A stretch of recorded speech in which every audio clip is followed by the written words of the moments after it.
తాళి కట్టబోతున్నా. ఆఫీస్కి వెళ్తున్నానని చెప్పడానికి ఇంత డొంక తిరుగుడా. ఉండండి, చీర మార్చుకొని నేను వస్తాను. నువ్వెక్కడికి? మీరెక్కడికి వెళితే నేను అక్కడికి.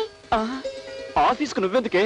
భర్త అడుగుజాడల్లో భార్య నడుచుకోవాలని మా అమ్మ చెప్పింది. ఓహో, ఇది మీ అమ్మ ఫిట్టింగ్ అన్నమాట. భర్త అడుగుజాడల్లో నడుచుకోవడం అంటే నేను ఆఫీస్కి వెళ్తే ఆఫీస్కి, బాత్రూమ్కి వెళ్తే బాత్రూమ్కి ఫాలో అయిపోవడం కాదు. చూడు, నువ్వు నా వెంట ఆఫీస్కి వస్తే అక్కడ అందరూ నన్ను చూసి నవ్వుతారే.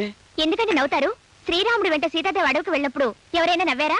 రాముడి వెంట సీత వెళ్ళింది అడవికి గానీ ఆఫీస్కి కాదు. కావాలంటే మీ అమ్మకి ఫోన్ చేసి కనుక్కో. కనుక్కుంటాలండి. ఆగు, ఫస్ట్ టైం ఆఫీస్కి వెళ్తున్నాను, మూడు మార్చు.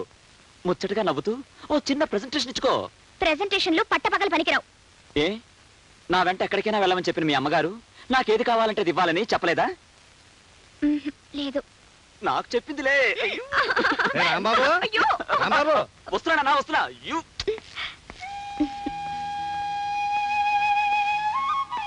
తాతయ్య గారు, మొదటిసారిగా ఆఫీస్కి వెళ్తున్నాను. వృత్తిలో అభివృద్ధిని, జీవితంలో ఆనందాన్ని ప్రసాదించండి. అంచేత మనం ప్రోడక్ట్స్కి రేట్లు పెంచడం వల్ల లాభాలు రాకపోగా డిమాండ్ పడిపోయే అవకాశం ఉందంట. Yes sir. సార్, ఎవరో అమ్మాయి మీకోసం వచ్చారు సార్. పంపించు. రండమ్మా. ఓ లక్ష్మి, నువ్వా? కూర్చో, నేను మిమ్మల్ని తర్వాత పిలుస్తాను. అలాగే సార్. ఏమిటి అలా ఉన్నావు? ఒంట్లో బాలేదా? మా అమ్మకు ఒంట్లో బాలేదు రాము. ఏం జరిగింది? నన్ను చదివించడానికి ఎన్నో ఇళ్లలో అమ్మ కూలి పని చేసింది కదా. అవును. ఇప్పుడు ఆ పని చేయనివ్వకుండా ఆమె గుండె జబ్బు వచ్చింది. అలాగా? వెంటనే డాక్టర్కి చూపించవలేదా? చేతిలో డబ్బులు లేక ఏ డాక్టర్కి చూపించలేదు. నాకొస్తుందనుకున్న ఉద్యోగం కూడా రాకుండా పోయింది. ఓహో, ముందు 500 తీసుకెళ్ళి మీ అమ్మని ఎవరికైనా స్పెషలిస్ట్కి చూపించు. నువ్వు ఉద్యోగం కోసం ఎక్కడికి తిరగక్కర్లేదు. రేపటి నుంచి నాకు స్టెనోగా నా దగ్గరే అపాయింట్ చేస్తాను. తీసుకో. నువ్వు చేస్తున్న సహాయానికి నేను చాలా రుణపడిపోతున్నాను రాము. నీకు నాకు మధ్య రుణాలు వడ్డీలు ఏంటి? ఫ్రెండ్స్ అన్నాక ఒకరికొకరు ఈ మాత్రం సహాయం చేసుకోపోతే ఎలా? ముందు మీ అమ్మని డాక్టర్ దగ్గర తీసుకెళ్ళు. రేపు వచ్చి డ్యూటీలో జాయిన్ అవ్వు. ఓకే? అమ్మాయి, నేనమ్మా మీ అమ్మని మాట్లాడుతున్నాను. హలో అమ్మా, బాగున్నావా? చాలా బాగున్నాను. మేమంతా సరదాగానే ఉన్నాం, నువ్వేం భయపడక్కర్లేదు. ఆయన నన్నెంతో ప్రేమిస్తున్నారు. ఏమిటి దిక్కుమాలిన ఫోన్ సరిగ్గా వినపడడం లేదు, గట్టిగా చెప్పు. ఆయన నన్ను ప్రేమతో చూసుకుంటున్నారు. ఏమిటి, ప్రాణాలు తీస్తున్నాడా? ప్రాణాలు తీయడం కాదే, మీ అల్లుడు గారు బాగా ప్రేమిస్తున్నారు.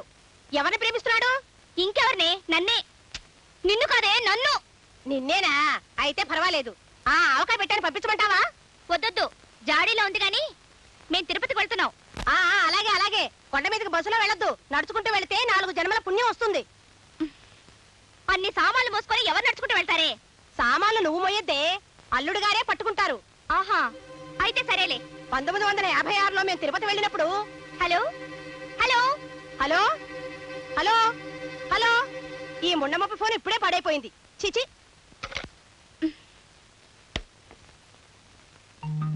సామాన్లు నువ్వు మొయ్యొద్దే, అల్లుడు గారే పట్టుకుంటారు.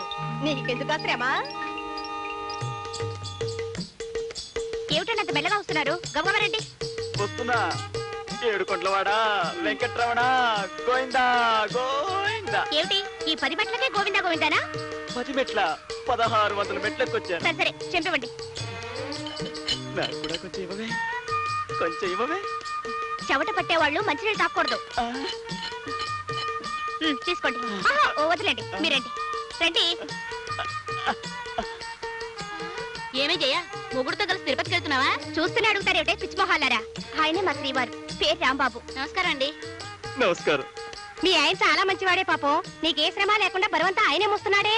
మన సామాను మనం మోసుకుంటూ కొండ మీదకి నడుచుకుంటూ వెళ్తే 4 జన్మలకు సరిపడే పుణ్యం వస్తుందని మా అమ్మ చెప్పింది. ఇంకా నయం, పెళ్ళాన్ని కూడా మోసుకెళ్తే 10 జన్మల పుణ్యం వస్తుందని చెప్పలేదు. చాలే వెళ్ళు. మీరండి, మీరండి.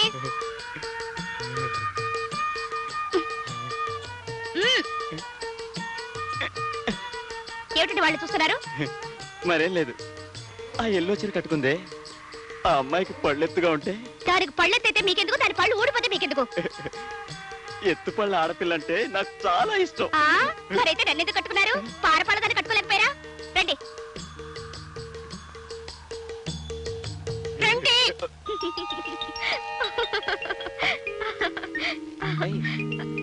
ఏమి చేయ, నేను నువ్వే నవ్వేసుకుంటున్నా?